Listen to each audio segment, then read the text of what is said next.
ഇപ്പോൾ മാധ്യമങ്ങളോട് പ്രതികരിച്ചിരിക്കുന്നു. അഷ്കർ കേട്ടു, അതിൽ സമവായ ചർച്ച നടക്കും എന്ന ആത്മവിശ്വാസത്തിൽ തന്നെയാണ് ലീഗ് നേതാക്കൾ ഉള്ളത് എന്നാണ് കേട്ടപ്പോൾ മനസ്സിലാവുന്നത്. മറിച്ചൊരറിയിപ്പ് കിട്ടിയിട്ടില്ല. മലപ്പുറത്ത് വെച്ച് ഇന്ന് 3 മണിക്കാണ് സമവായ ചർച്ചയെന്ന് തോന്നുന്നു അല്ലേ?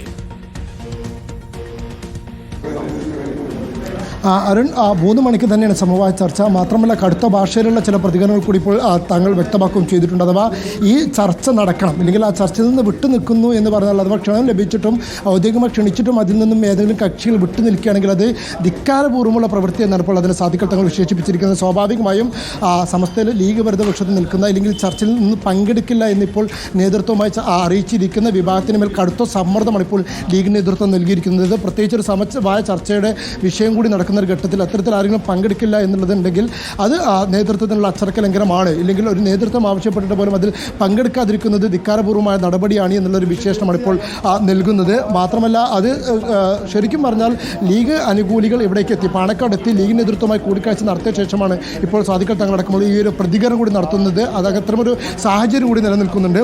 അഥവാ ഇപ്പോൾ അവർ പങ്കെടുക്കില്ല എന്ന് പറയുന്നത് അത് വാർത്തകളിൽ മാത്രം വന്നതാണ്.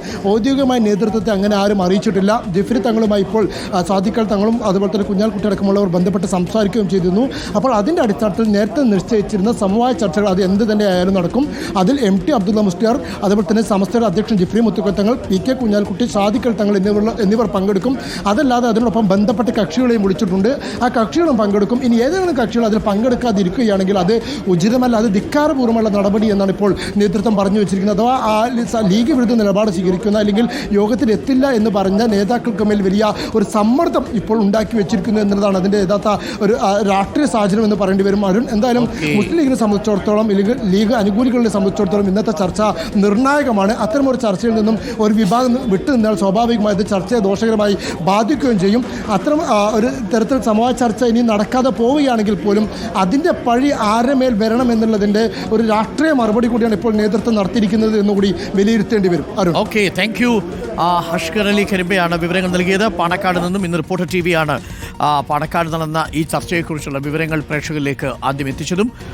ഇപ്പോൾ കാര്യങ്ങളൊക്കെ ഏകദേശം ഒരു ധാരണയിലേക്ക് എത്തുന്നു. ഇനി അറിയേണ്ടത് മറുപക്ഷത്ത് നിൽക്കുന്നവർ എന്ത് തീരുമാനമെടുക്കുമെന്നുള്ളതാണ്. അവർ ഈ സമവായ ചർച്ചയിൽ പങ്കെടുക്കുമോ ഇല്ലയോ എന്നുള്ളതാണ്.